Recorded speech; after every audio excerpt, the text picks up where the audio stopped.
bom dia a todos, primeiramente. Isso. E, do lado direito aqui, Gustavo Cruz, da nossa área macroeconômica. Bom dia, Celso. Bom dia, Kim. Bom dia a todo mundo que está assistindo a gente. Aqui nosso primeiro programa de abril. Falaremos de China, nossa segunda maior economia do mundo, e como que ela vai impactar o Brasil com essa desaceleração dela. Isso, sem pegadinha, né? 1º de abril. Sem nenhum. Mas sem produto dia pirata, da mentira. Nada disso, por favor. Boa. Então, vamos dar andamento aqui à nossa apresentação, mas só lembrando, quem quiser, né? Quem quiser essa apresentação, a discussão que a gente teve aqui hoje e tudo mais, maiores informações, aqui embaixo da tela tem Quer Investir com Eles. É só preencher, que aí vai ter um cadastro e vai receber essa apresentação, também a gravação dessa apresentação e os dados, né, um resumo do que foi discutido macroeconomicamente aqui hoje, tá ok? Então, e lembrando que nós estamos disponíveis todos os dias, né, no nosso site xpi.com.br. Nós temos a reunião matinal que inicia de 9h30 às 10h, o nosso pregão ao vivo, um chat de discussões, principalmente de análise técnicas também. Temos uma discussão, esse mesmo programa, diariamente, menos às quartas-feiras que nós estamos na Infomoney. E hoje também, mais tarde, às 3h, um programa que foi um sucesso na nossa XP-TV. E agora passa também agora aqui para a Infomoney, na Infomoney TV, a Batalha do Século, a análise, um analista fundamentalista e um analista técnico, Fernando Goaz da Clear. A gente vai tirar dúvidas aí durante 1 hora hoje, a partir de hoje, às 3h. Mas vamos lá, o que vocês querem ouvir é justamente ver a apresentação sobre China. E a gente sempre trabalha assim, né? A gente depois pode enviar as perguntas, depois nós tiraremos as dúvidas, tá ok? Então vamos para a apresentação. Gustavo. Certo. Então a gente vai começar aqui falando de China. Nossa, a segunda maior economia do mundo. Hoje a gente já recebeu um dado de um PMI mais fraco do esperado. Então a gente está tendo ao longo desse ano não ao longo só desse ano, mas ao longo dos últimos anos, vários indicadores desse fim desse alto crescimento na China. Ainda assim, a China cresceu 7,4% em 2014, o que é o menor índice de crescimento do país em 24 anos, mas ainda temos que lembrar que é 24 vezes maior do que estava há 24 anos. Então é um crescimento assim, bem assustador, bem expressivo. Mas o que a gente vai mostrar é que justamente ano passado a expectativa deles era crescer 7,5%. Geralmente o que acontecia nos últimos anos era a China chegar e estipular que ia crescer 7, 8 e crescer a mais disso. Foi a primeira vez que eles cresceram abaixo do que eles estavam esperando. E como que eles estão dentro do país deles vendo isso? Eles dizem que agora é o new normal, ou seja, é uma busca para um ajuste estrutural, aceitando um crescimento menor. A desaceleração da China é vista como um reequilíbrio, é estrutural, não é que é uma falha de política econômica dos últimos anos que precisa ser enfrentada. Ela já era vista como algo que iria acontecer, está cada vez sendo mais aceitada, e o problema é como que eles vão aterrissar, chegar a um novo patamar de crescimento. Se eles vão chegar de um hard landing ou de um soft landing, se vai ter um efeito bem forte na economia deles no país, ou se eles vão conseguir chegar a isso de forma organizada. O que é bem consenso no mercado é que qualquer medida que eles façam para estimular ainda mais a economia apenas posterga e potencializa esse problema. Então os policymakers estão reagindo de cada vez de uma forma mais contida, lenta e seletiva, ou seja, eles estão mais focados em corrigir essas distorções estruturais do último ciclo para aceitar esse crescimento num nível um pouco mais baixo. Além dessa excessiva dependência dos investimentos do Estado, esse crescimento gerou uma alta subordinação ao setor exportador. Então a gente vê que qualquer impacto no mundo, assim, na desaceleração do mundo, impacta muito forte também. E outro ponto que eu vou citar mais para o final é essa campanha de anticorrupção, que eles estão, o governo, aqui eu botei a foto do primeiro-ministro lá, como eles estão cada vez mais aceitando um trade-off entre fazer as reformas e evitar não evitar, mas talvez aceitar um pouco o trade-off entre crescimento e essas reformas. A gente tinha muito a questão da transparência dos números fornecidos pelo governo, porque os governadores regionais, eles sempre inflavam os números para ganhar mais recursos e quando passavam para o governo central e afetavam toda a transparência, todo o que era visto como o crescimento da China mesmo. Aqui eu coloquei o quanto seria o impacto de uma desaceleração de 2% da China no impacto nos países e no mundo como um todo. A gente tem aqui, por último, o Brasil, a gente vê que realmente tem um impacto direto. A linha azul mais clara é o impacto em 2015 e a azul mais escura em 2016. Então a gente vendo que ano passado não conseguiu entregar 7,5%, esse ano talvez seja um pouco menor, ainda menos que 7%. Talvez não chegue a esse 2% que está registrado no gráfico, mas a gente já vê que tem um impacto, sim, real na economia brasileira e em todas as principais economias do mundo. A gente tem aqui zona do euro, Índia bem dependente, Estados Unidos, Rússia e o mundo como um todo sendo impactado diretamente pela desaceleração chinesa. Aí por que a gente tem que temer essa desaceleração? Porque a China nos últimos anos se tornou uma força econômica muito forte, muito grande. Ela se tornou a segunda maior economia do mundo, passou o Japão. A porcentagem do PIB mundial da China é muito grande. A China é a maior a maior nação que faz comércio no mundo. E esses números impactam muito diretamente o setor os preços de commodities, os investimentos. A China tem, as reservas americanas têm 3 trilhões nas mãos chineses de dólares. São impressionantes os números da China. Então qualquer espirro na China respinga em todo mundo. A China está presente em todo mundo, tanto na maior economia do mundo, que é a americana, tanto em todos se tornou a maior parceira comercial de diversos países na África, diversos países na América do Sul, próprios países da Ásia, Europa, coisa que ao longo foi crescendo muito forte ao longo da última década. Então ela contribui muito agora para o crescimento global, coisa que não era antigamente. Antigamente era muito focado nos Estados Unidos e agora a gente tem que ficar sempre atento aos dados da economia chinesa. Mas por que isso está acontecendo? Por que essa desaceleração está ocorrendo? A gente vê que a China tinha se sustentado em 3 pontos para crescer, que era trabalho, capital e produtividade. A parte do trabalho, a gente vê em 2012 já passou do pico de trabalho, a população de trabalho já está caindo, já não está mais naquele boom demográfico. A parte de capital e investimento já atingiu o máximo. A gente já tem vários exemplos de cidades fantasmas, de investimentos que não geram mais retorno. A gente viu a China tentando se tornar autossuficiente em alimentos, coisa que vai impactar diretamente o Brasil, até positivamente nos próximos anos, porque ela já está abandonando essa busca pela autossuficiência.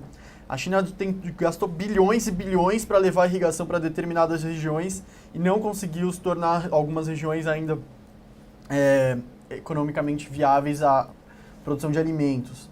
Aqui eu também coloquei a parte do trabalhador como um gap de hora trabalhada. Como antes era sempre mais barato produzir na China, agora já não é mais assim. Aqui, em comparação com o México até 2013, a gente já vê o salário se equalizando na China. O crescimento do trabalhador rural já chegou a 10% no ano passado e nas cidades a 6,8%. O gap que antes era 2,9% em 2009, agora já está em 1% entre trabalhadores de cidade rural e das cidades, da parte rural das cidades. Então a China agora ela procura se tornar uma Alemanha da Ásia, uma indústria de maior valor agregado, enquanto os vizinhos produzem pratos mais simples, tornando assim a região dependente dela e elas vendendo cada vez produtos de maior valor e não tem mais essa época que produzia as coisas mais baratas para vender para o mundo inteiro. Ela está querendo mudar e produzir as coisas de maior valor e assim ter vantagem frente aos parceiros. Aqui eu botei como o governo, o target do governo, quanto o governo esperava crescer e quanto realmente cresceu. Esse aqui é o grande ponto que está acontecendo, aconteceu pela primeira vez ano passado, em 2014, que foi o governo estimar um crescimento de certo ponto e o crescimento ser maior do que isso. Então, é completa mudança do que vinha acontecendo. Era sempre a China buscando um crescimento, vamos falar 8 e vamos crescer a 11, crescer a 9, sempre crescendo muito mais. Até na crise de 2008, 2009, a China cresceu 9%. Então, a gente já vê autoridades da China falando que a taxa de crescimento está... Nessa semana agora, em dia 30, uma autoridade já falou que a taxa de crescimento está recuando um pouco demais, que a inflação está caindo e que eles têm que se manter vigilantes contra a desinflação. Botei até aqui o gráfico da inflação, tanto da parte dos produtores, que é a azul mais escura, quanto dos consumidores. Então a gente vê essa inflação indo perigosamente para perto da deflação. enquanto eles estimam que o ideal seria chegar perto de 2%. E a gente ainda tem o agravante do preço do petróleo, que ano passado, com a queda do preço do petróleo, ajuda a economia chinesa por um lado, porque a China é uma grande importadora da commodity, mas por outro lado prejudica a inflação. Os preços no geral caem, então enquanto você comemora por um lado, você fica meio receoso pelo outro. Então a gente já vê que aqui eu botei o slide para mostrar o que eles estão fazendo frente a essa desaceleração em 2015.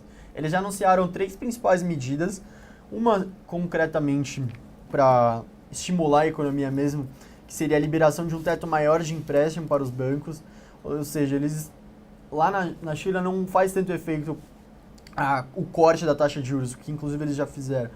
Mas a taxa de juros lá eles cortam, afeta mais diretamente a inflação, que a gente já mostrou que está bem distante da meta de 2%, mas a liberação de um teto maior sim estimula a população a se endividar mais, os bancos a emprestarem mais e as empresas a procurarem investir mais com mais recursos disponíveis.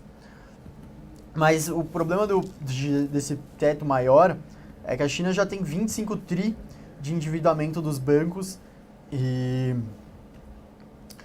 o mercado já está muito, os bancos já estão muito endividados, as empresas já estão muito endividadas, as margens de lucro das empresas já estão ruindo e outra parte é o mercado imobiliário que já está fraquejando muito. Então a gente vê tanto as empresas quanto os bancos quanto a população demonstrando que não tem mais capacidade de se endividar, não vem para quê.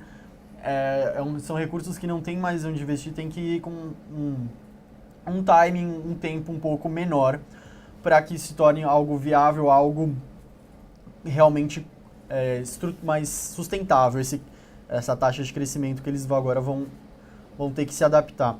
Outra medida que eles fizeram foi esse corte da taxa de juros, que eu falei aqui, mas que já falei que impacta a inflação, mas que ainda segue longo distante de 2%. E aqui eu vou mostrar um outro ponto. Agora a gente tem a comparação com a Índia cada vez mais forte, que é ruim inclusive para o Brasil. A Índia hoje em dia é o espelho de tudo aquilo que a gente esperava que o Brasil se tornasse nos últimos anos, fazendo todas as medidas, todos os ajustes, todas as reformas políticas, burocráticas que são desejadas tanto pelo Brasil, estabelecendo a sua macroeconomia e chegando a se tornar aquele país que atrai os investimentos de fora. Então a Índia tem se tornado agora assim o destino final do investimento daqueles investidores que buscam um BRIC, um país que tem uma possibilidade de investimento com um alto retorno nos últimos anos, porque vem fazendo as reformas necessárias e ainda tem espaço para isso, coisa que a China parece que já chegou ao seu esgotamento e o Brasil deveria estar por aqui também. Eu vou mostrar aqui por último, nos últimos slides agora o preço das commodities, como isso impacta diretamente o Brasil. Depois o Kim vai falar um pouco mais das empresas, mas a gente já tinha mostrado que conforme a China foi crescendo e se tornando uma das principais economias do mundo, os preços de commodities foram ficando cada vez mais dependentes do seu crescimento, então cada dado positivo já impactava todo o mercado de commodities, cada dado negativo o contrário. A gente vê que desde 2011 esses preços vêm indo para baixo, a China, como eu falei, já chegou a fazer investimentos centavos e já está cada vez mais, o investimento no exterior da China está inclusive superando o investimento do interior, ou seja, o país investe mais fora do seu próprio país para buscar taxas de retorno um pouco mais expressivas do que no seu país, porque já parece que esgotou a possibilidade dentro do seu próprio país. Então, o crescimento no país foi muito apoiado no investimento nos últimos anos, enquanto o consumo continuou em taxas baixas. Agora, necessariamente, a China vai ter que chegar a fazer essa transição para ser uma economia de consumo e consumo apoiada nos serviços, para assim se tornar um novo motor de crescimento do país. Justamente o contrário do Brasil, que ainda busca chegar a uma taxa de investimento como porcentagem do PIB bem maior do que atualmente, que é em torno de 18%, o Brasil deveria estar em 25%, a China está no contrário. A China está querendo chegar a algo parecido com os Estados Unidos, que tem o consumo como principal pungente, principal motor da economia do país. Então, eu vou finalizar aqui só retomando, falando que o consumo do governo permanece estável, eles permanecem tentando fazer algumas medidas para estímulo, mas o consumo dos residentes está em queda. Mais um esgotamento para se manter essas taxas, é muito alto para manter. Então, vou agora passar para o Celso e para o Kim, porque com essa conexão aqui das preços da commodities, hoje a gente já viu o dado impactando bem as ações brasileiras com o dado do PMI mais baixo. Então, por favor, Kim, por favor, Celso, com vocês. Só antes de falar dos metais, só divulgar aqui algumas informações relevantes, né? Não só saiu a avaliação aí positiva do governo Dilma, saiu no CNI Ibope, saiu às 11 horas, mostrando Dilma despencando aí para 12%, né? O Datafolha já tinha mostrado alguma coisa nesse sentido, despencando forte ali. Acho que Datafolha foi cerca de 13%, também em linha. Mas mostrando mesmo que não tá fácil aí. Provar é aquilo que a gente fala, né? A impopularidade dela tá bem elevada aí. Ainda mais, o pessoal até na página aqui da XP, o pessoal tá falando assim, pô, a Dilma pega no dia 1º de abril e fala que o balanço da Petrobras vai sair esse mês, né? Mas assim, voltando só um pouquinho, ontem, né, a gente teve uma parte política muito intensa. Em que sentido? Na terça-feira da semana passada, o Levy, numa apresentação para estudantes da Universidade de Chicago, né, ele falou que a Dilma, presidente, tenta acertar, mas não da maneira mais fácil, da maneira mais eficaz. Isso gerou um mal-estar. Só que tinha um receio que esse ruído, né, já teve isso no passado, logo quando ele entrou, de que as políticas foram excessivas, né, as políticas de expansão anticíclicas foram excessivas e que agora estava pagando o preço. Mas agora a Dilma não puxou a orelha dele em público, pelo menos, e falou até que ela reafirmou o Levy e falou que ele foi mal interpretado. Então, assim, agora foi impressionante como você teve né, digamos assim, convergindo em relação ao outro. Fora isso, o Levy ontem, durante 7 horas, impressionante 7 horas, ele se defendeu muito bem no Senado. Além disso, ele já falou até, foi a Prefeitura do Rio, o prefeito Eduardo Paes, que havia solicitado, né, a mudança na correção das dívidas de estados e municípios, pode adiar por 1 ano essa redução. Isso foi interessante. E, assim, o apoio integral, total e restrito da presidente com ele. Fora isso, ele já conseguiu postergar, a votação seria hoje para o mês que vem, essa parte de estados e municípios, né, que isso também é positivo. O lado negativo só é que você teve um déficit aí de fevereiro muito pior do que o esperado pelo governo, mais de 7 bilhões de reais e pelo próprio mercado. O mercado esperava próximo a zero, isso óbvio que foi negativo. E na fala do Levy, ele fala que talvez não precise dos 50 bilhões de reais, né? Precise de mais, né? E aí poderia ter um novo aumento de impostos, uma tributação na alta renda, alguma coisa do tipo, para que o governo precise conter entre 20 a 30 bilhões de gastos e vem fazendo esse dever de casa. Fevereiro mostrou que ainda está longe disso, pegou só um período, mas ele mesmo falou que a própria queda das commodities atrapalha, não ajuda, vai mais pelo lado negativo. Né? Mas aí a gente pode voltar agora para falar. Mas só mais um destaque ali, essa questão do Levy, quer dizer, essa postergação junto ao Senado, com toda essa questão do indexador das dívidas dos estados, quer dizer, ele ali articulando e conseguindo evitar mais uma derrota do que seria, né, mais uma derrota do governo junto ao Congresso. Então, de novo, a Dilma, ela poderia, com aquela fala do Levy, poderia reagir de forma negativa, mas querendo ou não, ela tá um pouco refém ali, né? Sim, querendo ou não, total. do Levy, e ele está sendo interlocutor ali do governo de forma até bem eficaz, mas bem interessante também. Teve uma entrevista da Dilma para Bloomberg. Impressionante ali o jeito que ela falou, a gente vai fazer de tudo possível para atingir a meta fiscal desse ano. Ela comentou, o Levy é muito importante para o Brasil nesse momento. Sim. E também, quer dizer, passando essa sinalização de alinhamento e coisa que, há uma semana atrás estava todo mundo preocupado, principalmente com a fala do Levy. Então, assim, ela sinalizando isso, o mercado dá uma aliviada, de fato. E ela também comentou de Petrobras que o balanço tudo deve se resolver em abril, né? Eu acho, se você perguntar, eu acho que o balanço sai mesmo em abril. A ação até deve andar pelo balanço, independente do rombo que venha. Isso já está acontecendo aí hoje. Mas o balanço tem que sair agora, em abril até final do mês. Vai ficar nessa expectativa qual é o tamanho do rombo para a companhia. Mas segue as previsões, né? Selic, uma nova alta de 0,5% ainda esse mês, atingindo aí 13,25%. IPCA já superando 8% no ano. PIB entre -1 a -2, né? Até o relatório Focus do Banco Central, divulgado toda segunda-feira, já bateu no -1.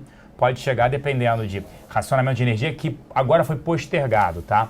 Em vez de ser uma coisa racional, pelo próprio nome, ele foi postergado e jogado mais para frente. O governo vai esperar aí, estamos entrando no período seco, no período de transição, outono, jogando talvez mais para o final do ano, pagando para ver. A gente acha que, se fosse falar racionalmente, deveria ter racionamento de energia e água.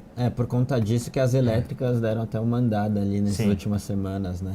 De fato, assim, choveu um pouco mais, né? E a leitura do governo vai ser essa, né? É um momento de ajuste, então a parte de racionamento, pelo menos, eles não querem botar junto na conta. Não, agora não. Vão empurrar com a barriga quanto der, né? E acho que se fosse pensar racionalmente, dado que já tem um monte de notícias negativas, né?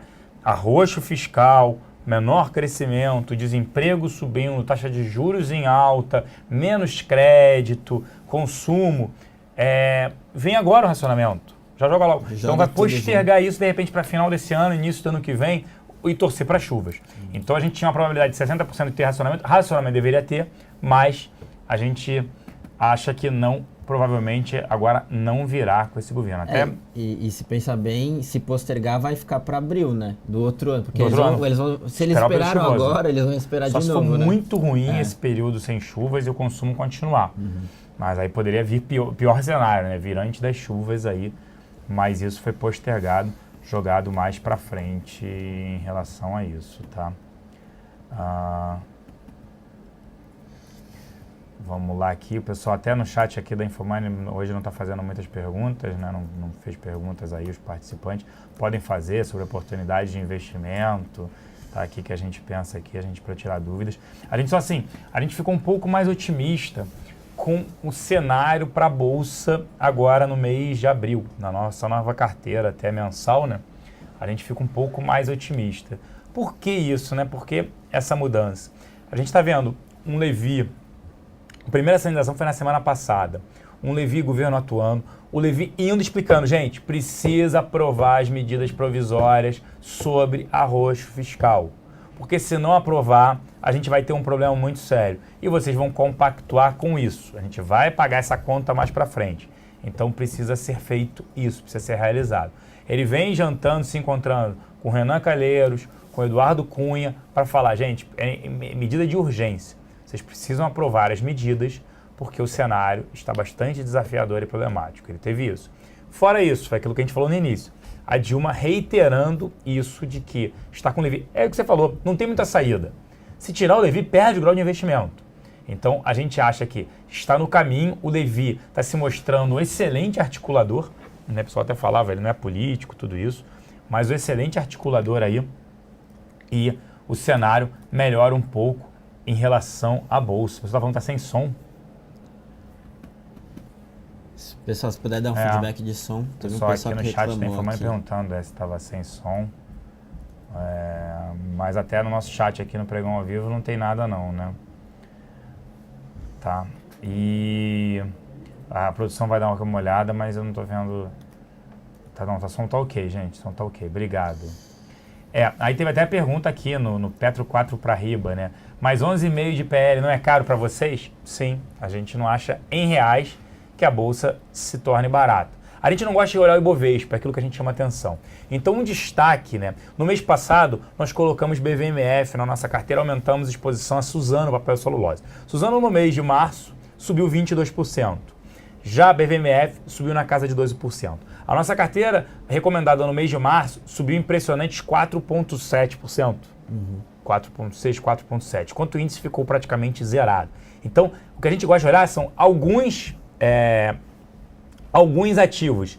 E para esse mês de abril, a gente acredita bastante que Itaú vai ser um excelente ativo. O banco negocia 8 vezes lucro, tem um retorno sobre o patrimônio ROI, Return on Equity, na casa de 22%, foi 24% no ano passado, inadimplência ainda controlada, tudo isso. Então, está num cenário bem interessante. Mês passado a gente incluiu o BVMF, nós retiramos agora não porque a gente não gosta, mas foi mais pelo alto forte desempenho, e bancos ficaram para trás, uma queda de 4% no mês de março.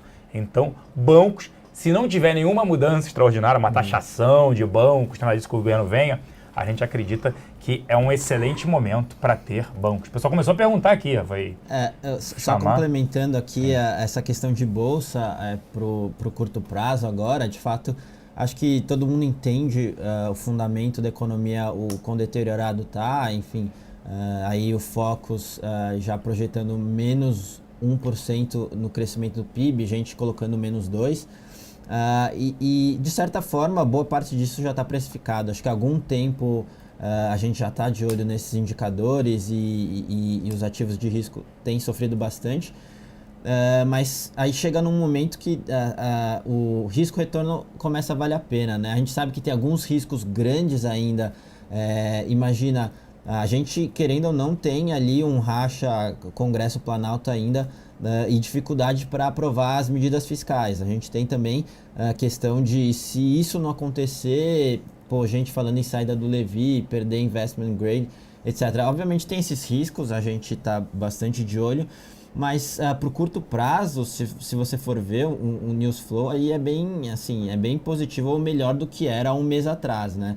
A gente tem conversado bastante com a nossa área macro aqui, e a visão é que apesar dessa dificuldade para o Congresso, aí, eles acham que o Levi deve conseguir levar a agenda de medidas fiscais e implementação para frente, mesmo que de forma ruidosa. Você tem também, como o Celso falou, o balanço de Petro, que fundamentalmente não ajuda tanto, mas é um alívio ali, querendo ou não, principalmente investidor estrangeiro que olha muito.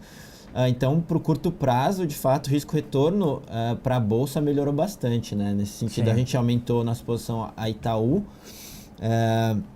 Mas, óbvio, você tem aí um patamar de preço sobre lucro relativamente alto, ainda que menor que as demais bolsas. E também o outro ponto que pesa bastante é o nível de bolsa nominal em dólar, né? Que, querendo ou não, a gente está perto das mínimas ali, enfim, perto de níveis de crise, e o investidor estrangeiro, para ele é em dólar que importa. Então você tem aí o outro lado da balança e também racionamento jogado para frente, etc. Você, assim, no relativo pelo menos, o viés melhora para esse curto prazo. Não adianta só ficar pessimista, mas tentar, né, achar alguma oportunidade aí. A gente estava mais pessimista em março, mas a carteira se desenvolveu bem aí no mês de março. E em abril, a gente está ficando levemente, assim, não é que o cenário mudou, acabou não, mas o Levi vem conseguindo convencer e fazer o trabalho dele e mostrar a importância. O déficit saiu ruim em fevereiro, tá, mas está olhando o retrovisor a fevereiro.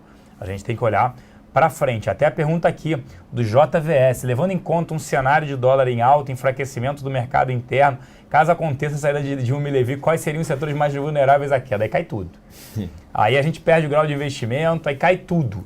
Cai tudo, BVMF. Aí são ativos com beta mais elevado, né? O que é o beta? É a correlação com o índice Bovespa. Aí cai bancos, cai BVMF, cai Petro, cai Vale, cai tudo. Nesse momento, talvez você queira estar um pouco mais exposto a ativos atrelados a dólar, né? Sim, acho que talvez caia menos, não é que não vai cair.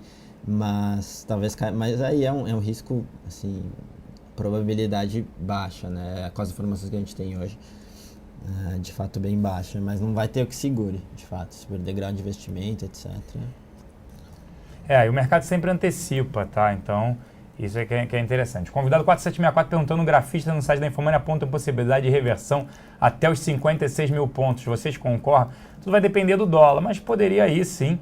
Não sei se em abril, né, que a gente estaria falando quase 10% de alta, acho também uma alta muito expressiva, mas aquilo que a gente falou, a gente gosta de olhar alguns ativos e não o índice em si. O pessoal está perguntando se a gente viu o preço do minério hoje, e o Luciano está perguntando aqui, e comentem a Vale, está em queda livre? Isso é normal para uma empresa desse porte? Excelente pergunta aí, para explicar um pouquinho da Vale e a nossa visão, que já é antiga, do Ricardo Kim.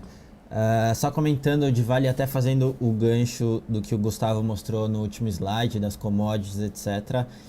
Obviamente a queda vertiginosa ali do minério de ferro recentemente impacta totalmente a Vale, que é, enfim, o preço do minério é o principal indexador ali de receita para a companhia. Então, se a gente olhar de fato, China desacelerando, que é o principal cliente da Vale, você tem menor demanda, obviamente você tem uma enxurrada ali, ou uma maior oferta de minério de ferro e aço ao redor do mundo, você tem uma dinâmica ali que muita gente falava que com o preço num patamar baixo assim de minério de ferro, várias mineradoras de alto custo vão começar a fechar. Talvez esse movimento está demorando um pouco mais, até a Vale comenta bastante isso, está demorando um pouco mais, então de fato você tem um desequilíbrio ali, uma dinâmica de oferta e demanda que tem pressionado bastante o preço do minério. Como se isso não bastasse, a Vale ela tem um ano de 2015 e 2016 de investimento muito forte. Então já era um investimento contratado, então eles vão ter que desenvolver isso.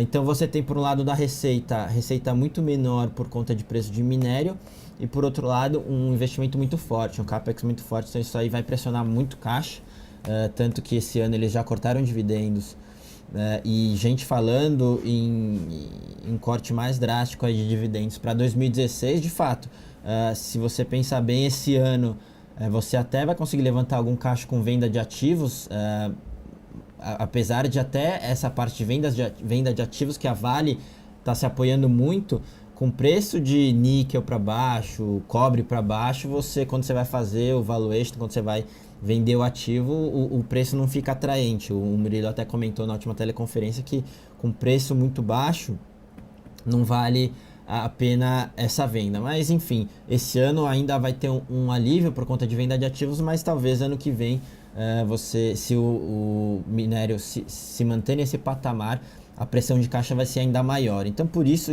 daqui dá para explicar um pouco por que Vale tem caído bastante.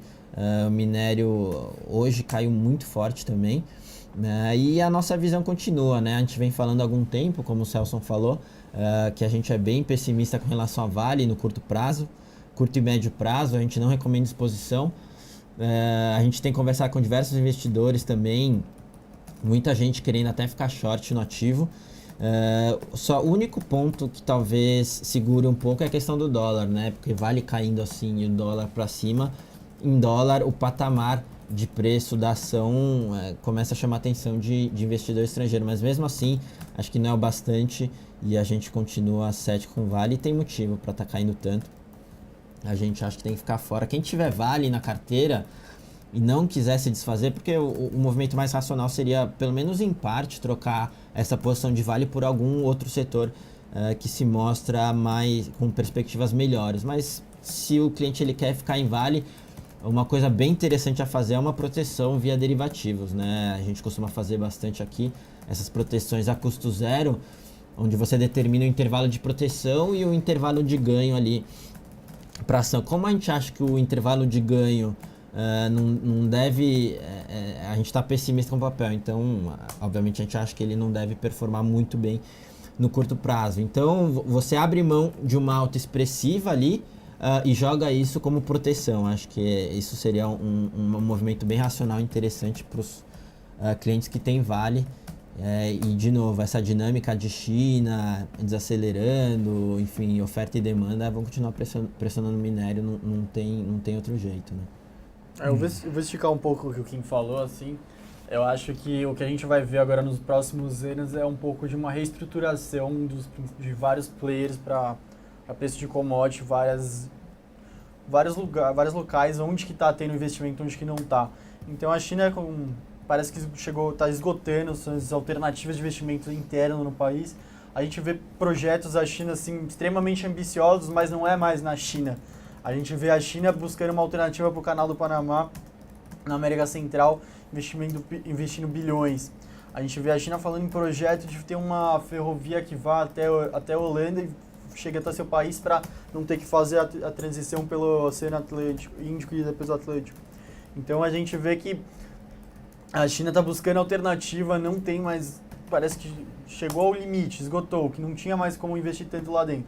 Então ela ainda tem muito recurso, ainda tem muito dinheiro e vai ter que reestruturar. Mas como reestruturar isso e não impactar a sua economia diretamente? Como não só deixar o outro país beneficiado?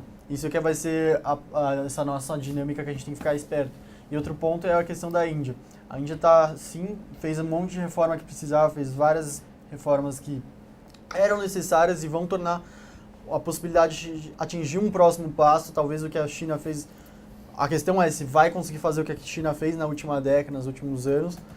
E aí sim a Índia precisa de muita infraestrutura e teria que investir bastante. Já existe muito questionamento se isso seria um novo ciclo de alta no preço das commodities.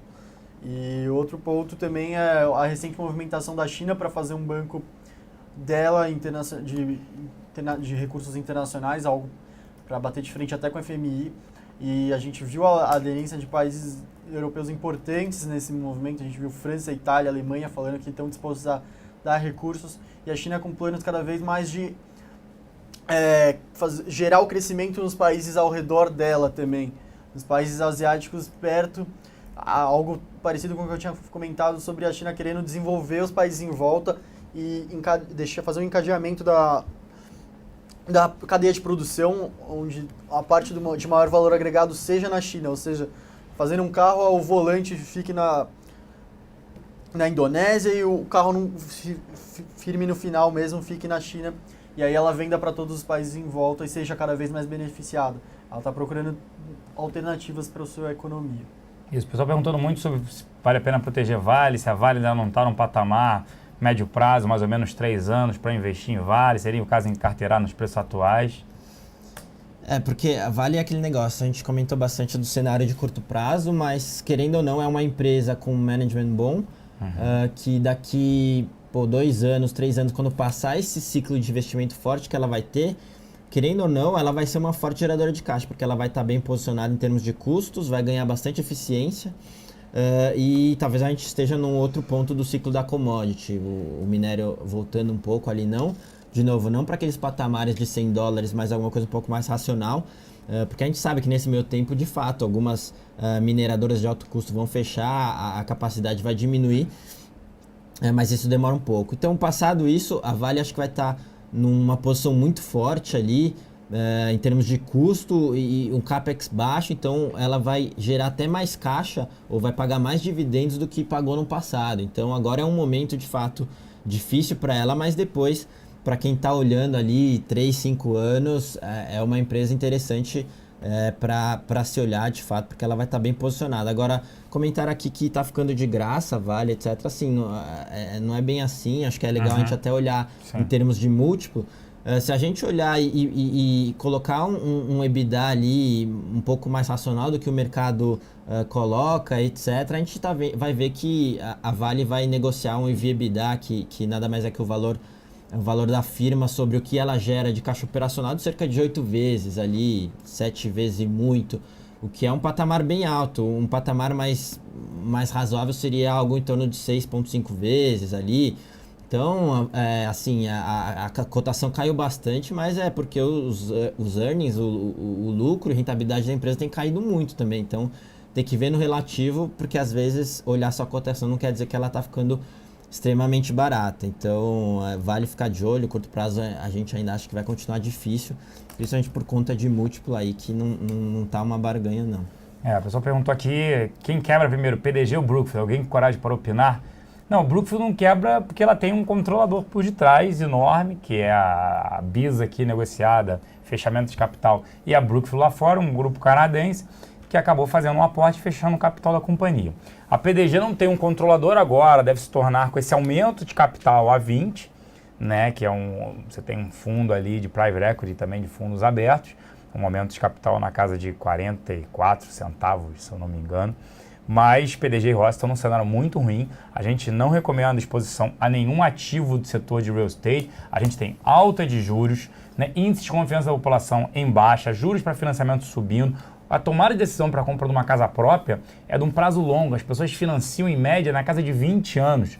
Então, com esse cenário, receio de perda de emprego, Então a gente não recomenda nenhum ativo. Quais empresas boas? Exetec, Elbor, Even, MRV e Direcional. Tá? As outras não é que sejam ruins. Estão num cenário ruim, cresceram demais, erraram ali a mão, digamos assim, para não falar o pé. Mas um trigger de curtíssimo prazo que tem acontecido é essas histórias de fechamento de capital, né? Aumento de capital. Porque tá tão ruim que fica barato, eu vou comprar tudo. Compro isso, em vez de ficar investindo, mas muitas não tem caixa, né? A PLG é muito endividada, então tem esse aumento de capital. E lembrando que o outro aumento de capital foi a R$4, agora é 44 centavos. A Rossi também, então, mas isso também pode acontecer, que é alguém comprar, fechar tudo isso. Mas só está acontecendo porque o cenário está muito ruim. Muito ruim, muito ruim. O RJC Filho está perguntando, no nosso site do Pregão ao Vivo, então preencham aí embaixo, né? Querem investir com eles, coloquem seus dados aqui na Infomoney para que vocês tenham acesso não só a essa apresentação, a esse vídeo, e também a participação em outros programas. E ele falou o seguinte, né? Penso que terá um custo esses ajustes que a gente estava falando, do Levi e tudo mais. Dá para tecer comentários sobre isso? Acha que os presidentes das casas em nosso Congresso vão facilitar diante dos interesses políticos atuais, visando a próxima eleição presidencial? O ponto, RJC Filho, foi que o Levi falou. Gente, ou vocês aprovam, ou vai perder o grau de investimento, e o cenário vai ser muito ruim. O Eduardo Cunha e o Renan Calheiros também não são, e o Temer, a ponto de falar assim, não, é legal, vamos perder o grau de investimento, a população vai ficar feliz. Cara, não vai ficar ninguém feliz, porque a situação piora absurdamente, o dólar dispara mais ainda, a inflação vai para 2 dígitos provavelmente, e os juros vão ter que subir mais do que está. O PT não ganha, nem PMDB, ninguém ganha com essa história. Nem a oposição quer impeachment, nem a oposição quer que perca o grau de investimento. Ela quer que a Dilma governe no fio da navalha.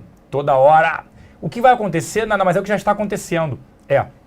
O Congresso, ele vai ceder, mas ele quer algo em troca. Ele quer redução de ministério, mas eu quero mais ministérios. Eu tenho 7 PMDB, são 39, reduz para 20, eu quero 10, eu quero ter 50%.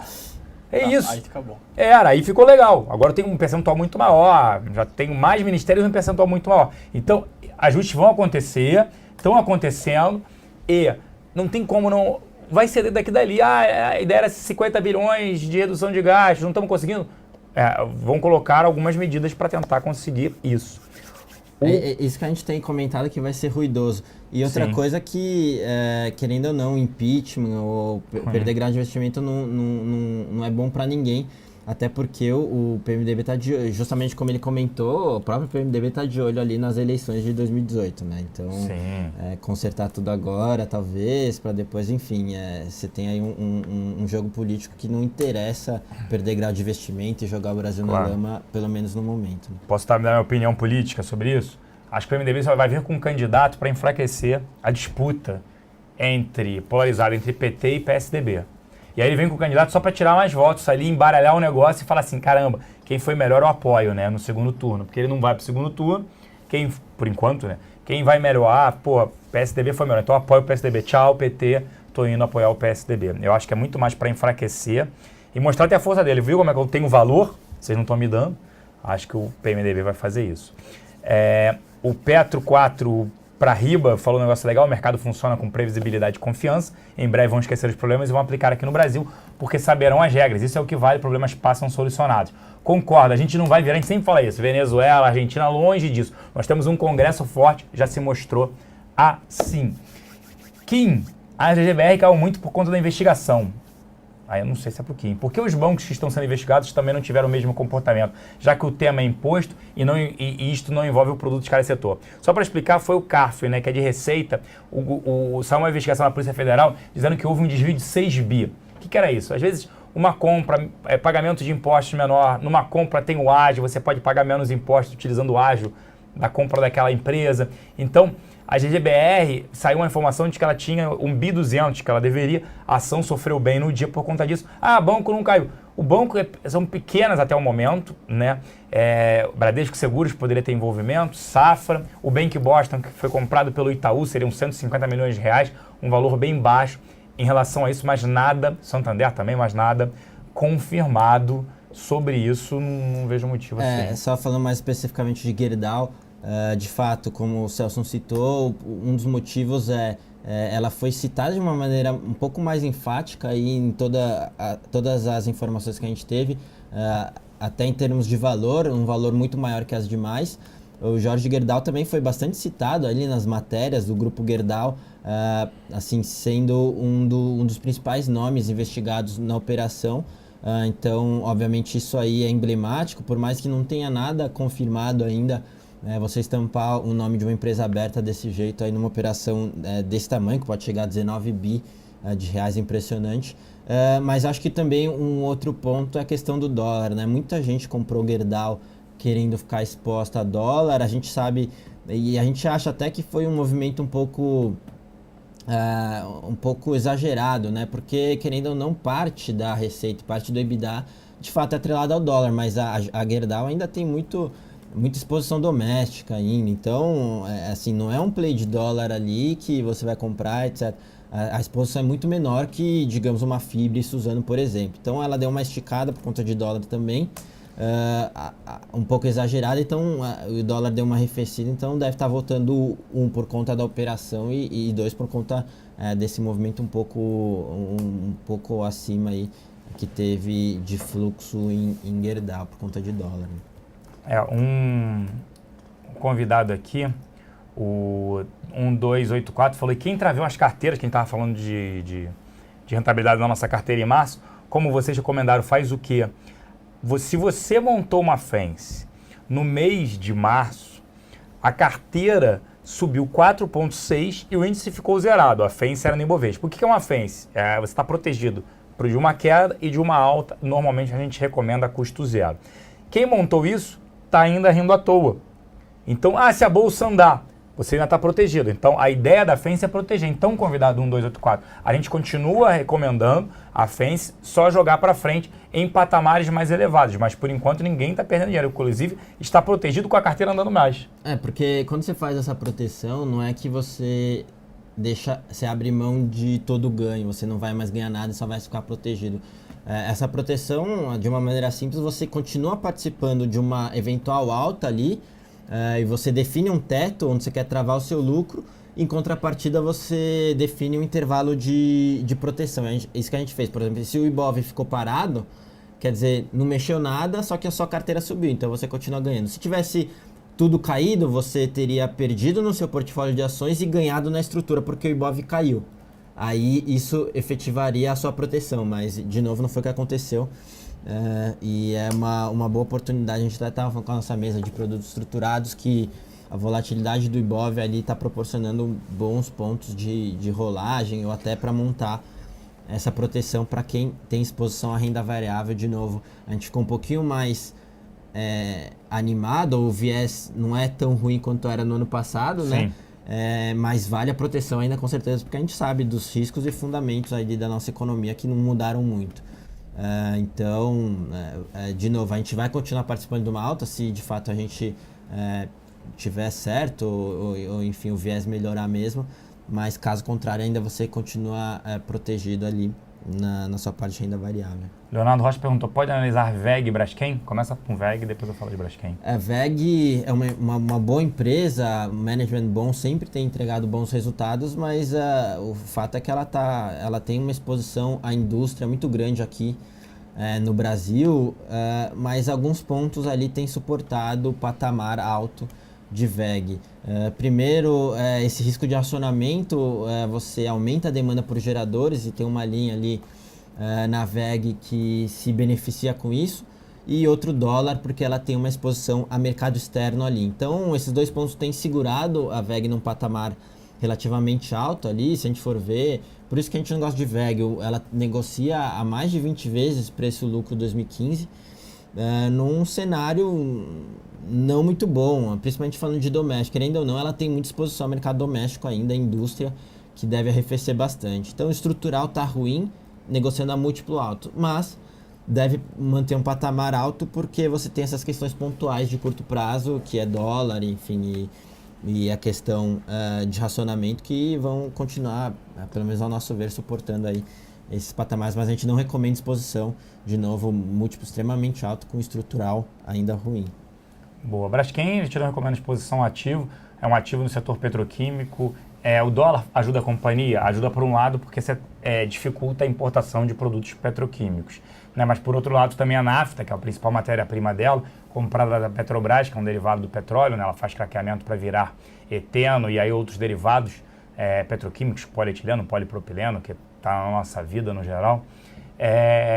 Ela se prejudica nesse sentido, a matéria-prima fica mais cara. Racionamento de energia seria muito ruim para a companhia, que é altamente demandante de energia. É um ativo barato por valuation, mas por que ficou barato? Os dois principais controladores da companhia são Petrobras e Odebrecht, as duas envolvidas na Operação Lava Jato. Se elas precisarem vender os ativos, e a Petrobras já falou de desinvestimentos, fez um desinvestimento anteontem, baixo de 101 milhões de dólares na Argentina, ela conseguiria arrecadar, níveis de hoje, a Petrobras, 2 bilhões e meio de reais. É um valor para uma empresa que está precisando de 62 bilhões de reais para virar a conta desse ano para o ano que vem, bastante relevante. Então, por isso que assim a gente também não recomenda. Pode vir, de repente, o Odebrecht e a Petrobras falarem, olha, a gente vai se desfazer desse ativo, não vale a pena desinvestir. Eu acho que elas deveriam, a Petrobras principalmente, vender esse ativo, não tem nada a ver com a natureza de negócio dela. Ela é um cliente da Petrobras, se desfaz e deixa o petroquímico, deixa outra companhia tocar, ao invés dela de deter isso. Mania de verticalização, de ter tudo na cadeia. Tem distribuição de combustíveis, tem refinaria, produz petróleo, tem que parar com isso, focar naquilo que dá dinheiro. E lembrando que esse governo falou de não privatização, ele vai privatizar 40 bilhões de reais de ativos da Petrobras, que ele vai vender esses ativos. Então ele vai privatizar 40 bilhões de reais da Petrobras, esse governo que sempre falou em não privatizar ativos e critica o passado. Aproveitando a XP, o papo da Petrobras, o convidado 6241, pensando em XPCM 11. É possível que a Petrobras deixe Macaé pensando na redução de custos? Né? A Cote está apanhando demais por medo desse risco. É um fundo imobiliário. Pode ser, mas os fundos imobiliários também eles sofreram muito por conta da alta de juros, né? O que acaba enfraquecendo isso. O mercado de aluguel também piorou bastante, né? O nível de preços não sobe mais, o preço dos imóveis, mas é óbvio que esse risco existe. Obviamente ela tem que pagar uma multa, mas esse risco não é de abandonar, mas diminuir. Macaé está tendo várias reportagens, eu acho que Profissão Repórter do Globo na semana passada, falando de Macaé, do desemprego, 4 mil pessoas sendo mandadas embora. Óbvio que está focado num empreendimento lá, ele corre esse risco. Mas de novo, como você comentou, você tem diversas multas aí que protegem o contrato, que vale ficar de olho. A gente tem aqui uma área específica para fundos imobiliários, eles conseguem tirar essa dúvida, eles sabem todas as questões do contrato, etc. Mas é legal ficar de olho nisso, apesar das notícias serem ruins, querendo ou não, sempre você tem algumas cláusulas de proteção nesses contratos, né? Perguntaram aqui do Levi, né? Do Levi não ser a favor dos estímulos para segmentos pontuais, o que ele poderia fazer para a economia entrar rumo de alta, pois até agora só aumento de tributos. Na verdade, o que a gente fez nos últimos anos foi um desajuste, né? A gente deu um passo para trás com essa nova matriz macroeconômica. Então, basicamente, o que o Levi vai ter que fazer primeiro é reestabelecer aquilo que estava dando certo. Como eu comentei hoje até na apresentação da Indy, a gente vai ter que fazer o que eles fizeram nos últimos anos, o que a gente gostaria de estar no ponto que eles estão agora.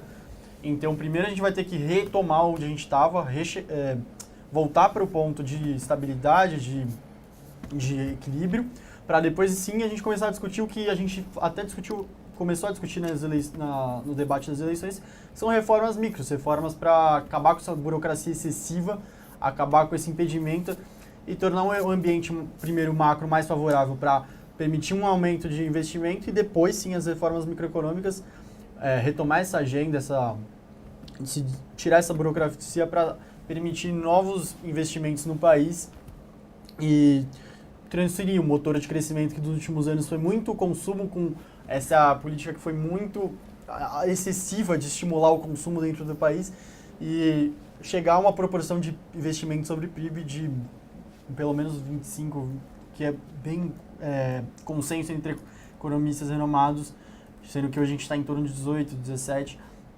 bem aquém do que deveria ser para um país como o nosso. Isso, você já respondeu o correto aqui, que falou que você é mudo, né? Aquela apresentação da esquerda. Acho que ele não participou do começo, que teve a apresentação inteira, né? Aqui ele faz a apresentação durante 15, 20 minutos da nossa área macro. Como as perguntas estão sendo mais micro, a gente se atém, eu como estrategista e o Ricardo Kim, para responder as perguntas, respondê-las. O Gringo aqui está perguntando, né? Prejuízo da Petro poderia fazer a Bolsa perder grau de investimento? Depende se o governo... O que ele está tomando a atitude aqui agora? Por isso que ele colocou alguém do próprio governo, aí do Banco do Brasil, Bedini, lá. A gente não pode botar dinheiro na Petro. Se tiver uma emissão de ações, que é uma das saídas, a gente não tem dinheiro. Então, o que a gente pode fazer? Reduz CAPEX, investimentos, de 20 a 30 bi no ano, então isso aí já salva uma parte, e vamos vender ativos. A Petrobras precisa, já falei isso, 62 bilhões de reais para virar o ano, para reduzir o endividamento dela. Então, eles já falaram em vender 40 bilhões de ativos e redução do CAPEX de 20 a 30, justamente a conta entre 60 e 70 bi chegaria nessa conta. Mas é óbvio que se o governo tiver aqui, olha, você tem que botar 20, 30 bi, pode perder sim o seu grau de investimento. A Petro, né? Não o Brasil. Como a Petro. Aí o Brasil, se tivesse que botar dinheiro e a situação não andasse, sim, mas eu acho que isso baixa a probabilidade disso acontecer. Porque o Levi está falando, entre quebrar a Petro e o Brasil perder o grau de investimento, ele quebra a Petro. Mas O problema é que a imagem da Petro está estragando muito a imagem do país também. Sim, né? com certeza. Começou com a GX e agora a Petrobras. A gente vê muito investidor de fora falando que enxerga, né, um reflexo do país na Petrobras e fala bem, por que eu vou ter que investir agora se nada foi resolvido na Petrobras nesse país? Então, melhor eu esperar, ver o que vai acontecer, ver como o país lida com um problema dessa magnitude, para sim decidir se eu vou investir ou não meu dinheiro no país como o Brasil. Boa. Perguntaram de Kepler Weber aqui. Kepler Weber é uma empresa que praticamente fornece silos, né, para armazenagem de grãos. Vai passar por um cenário muito desafiador agora que o grande, digamos assim, credor desse setor, desse segmento, é o Banco do Brasil. E os bancos públicos agora continuaram crescendo, o crédito tende a retrair, porque podem precisar ajudar a Petro e outros setores. Perguntaram também de Usiminas e Ecorodovias. Usiminas, sim, acho que está todo mundo acompanhando essa novela que está a questão da corrida para montar posição e alianças justamente para a votação que vai acontecer no dia 6 de abril, para eleger o novo Conselho de Administração. Mas o fato é, assim, a nossa visão geral, primeiro, o setor não está nada animador, o setor de siderurgia, a gente viu alguns dados ali, montadoras e vendas de pesados e leves muito fraca no começo do ano, a gente tem indústria muito fraca também. Hoje a gente tem produção industrial, não sei se já saiu também, mas de qualquer forma a ponta está muito fraca ali para a parte de siderurgia, isso aí vai pressionar resultados. Como se isso não bastasse, no caso específico de Usiminas, eles têm um imbróglio societário gigantesco ali com o Nippon e Ternium, quer dizer, num momento difícil, um cenário difícil, o que você mais precisa é justamente um direcionamento estratégico, e isso é bem prejudicado com esse racha que está tendo no bloco de controle. Aí, junto a isso, você tem aquela corrida por os em três, para montar posição, para votar e para eleger o conselho, então a gente recomenda ficar fora do setor de siderurgia, principalmente Usiminas, com um evento societário pela frente, aí, imbróglio gigantesco, que deve se arrastar por um tempo. Então, a gente não gosta de Usiminas, e nem disposição no setor de siderurgia, tá? Quanto a Ecorodovias, outro setor que, se você pensar bem, o fundamento está ruim. A gente tem tráfego de pesados, é muito atrelado à atividade econômica do país, e a gente sabe que está desacelerando, já mostrou isso nos últimos resultados. Então, fundamento ruim, atrelado à volatilidade alta, porque as ações de concessões elas estão muito atreladas à expectativa de juros. Então você tem medidas fiscais, vai ou não vai, aí você tem questão do Fed, se vai aumentar e quando os juros. Então isso aí mexe muito com os juros futuros, expectativas e consequentemente na ação. Então você junta fundamento não animador com uma volatilidade alta, a gente não gosta do setor. Lembrando que a Ecorodovias foi bem agressiva no último leilão da Ponte Rio-Niterói.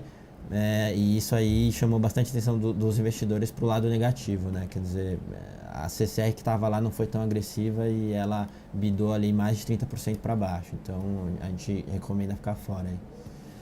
A Petrobras conseguiu um financiamento do banco chinês e o bônus 2024 aí está subindo 3% só com essa notícia que ela conseguiu um financiamento com o banco chinês, né? De repente vira ação depois para o banco chinês dominar a Petro. Eletropaulo, a gente está com o tempo aqui encerrado, mas a gente pode comentar rapidamente. Eletropaulo e Eletmeia. Eletmeia para a gente é uma venda clara, pode virar o Eletrolão, né? Tem um Petrolão, virar um Eletrolão, tem uma operação na companhia, provavelmente a empresa dá EBITDA negativo. Como é que dá resultado operacional negativo, né? O EBITDA. É impressionante isso, mal administrada, servindo para fins, né? Tem algumas distribuidoras que ela tem no Norte e Nordeste que dão um resultado operacional negativo. A empresa vem reportando prejuízo atrás de prejuízo e por uma cláusula no estatuto, que é de pagar de dividendos para a Eletmeia, 6% do capital social, isso pode ser revisto, mas não teria de forma alguma. Em relação à Eletropaulo, é uma distribuidora de energia, se tiver racionamento, o volume cai e também não teríamos. A LL virou rumo, comenta rapidamente. Acho que não tem muito o que comentar com relação à troca de ações, mas em termos de case continua a mesma coisa, é muita incerteza ainda pela frente. Apesar de a gente achar o case bem interessante, com boas possibilidades de sinergia, a gente prefere ainda ver isso se concretizando. A gente tem também a questão de incerteza com relação à renovação das concessões, então são alguns steps ali e até que devem demorar um pouco. Eu acho que por isso que deve demorar um pouco para refletir sinergia, etc., nas ações. Então, no curto prazo, a gente não recomenda exposição, apesar de ser um case interessante de longo prazo, mas a gente precisa ter algumas informações um pouco mais palpáveis aí com relação à sinergia. O Petro 4 para Riba está falando que ele discorda, assim como a Vale já está tudo no preço, no próximo movimento de commodities, esses papéis vão dobrar de valor. Comprar Vale e Minas com minério a 140 que é ruim, abaixo de 50 é um excelente negócio.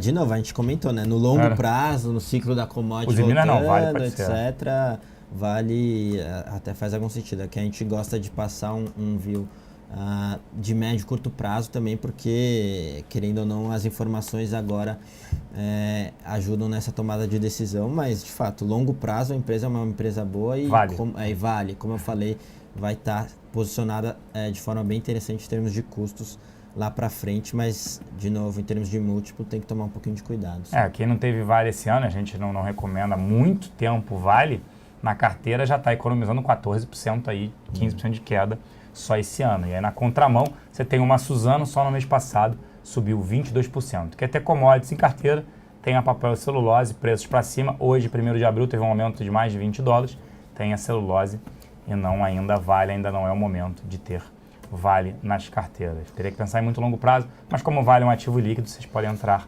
depois. E um convidado 4376 perguntou até quando os estrangeiros vão segurar a bolsa se eles virarem, né, vendedores, a bolsa derrete. Sim, são eles que mandam aqui. O percentual de pessoa física está em 13%, o percentual de investidor estrangeiro é o maior na nossa bolsa. E aí no relativo, a bolsa, quando você olha preço sobre lucro, ela está no nível caro, 11 vezes e meia em reais. O problema foi que o dólar caiu muito, a bolsa em dólar está a 16.500 pontos. Ano passado, quando ela bateu a mínima 44.500 pontos em reais, representava 19 mil dólares. Então, por isso que a gente está um pouquinho mais animado com o Levi, com essas declarações, o governo apoiando, chegando a um consenso junto ao Congresso, o Levi conseguindo discutir. Então, é por isso que a gente está um pouquinho mais animado com esse mês aí de abril. Tá? Lembrando que hoje a gente tem um programa Batalha do Século, a estreia aqui na Infomoney, porque a gente já está fazendo esse programa na XPTV para os clientes que têm acesso. Então, escreva aí, abra a sua conta, aqui embaixo também tem, investir com eles, façam o seu cadastro, que a gente pode ter acesso a esses programas. A gente agradece aí a audiência de todos, oportunidades existem, o mundo, o Brasil não acabou, nada disso. Você tem oportunidades em debêntures, debêntures de infraestrutura, tá? Que aí pagam aí PCA mais uma taxa sem IR. Você tem LCI ainda LCA, depois a gente pode discutir mais outro dia sobre justamente os retornos, tá? Não, claro que vocês podem participar, o Petro 4 está falando para claro. E é isso, eu acho que vocês têm que debater, isso é que é interessante. E se todo mundo tivesse a mesma opinião, a bolsa ia ficar parada, né? Todo mundo tá igual, não gosta de papel igual daquele, todo mundo igual.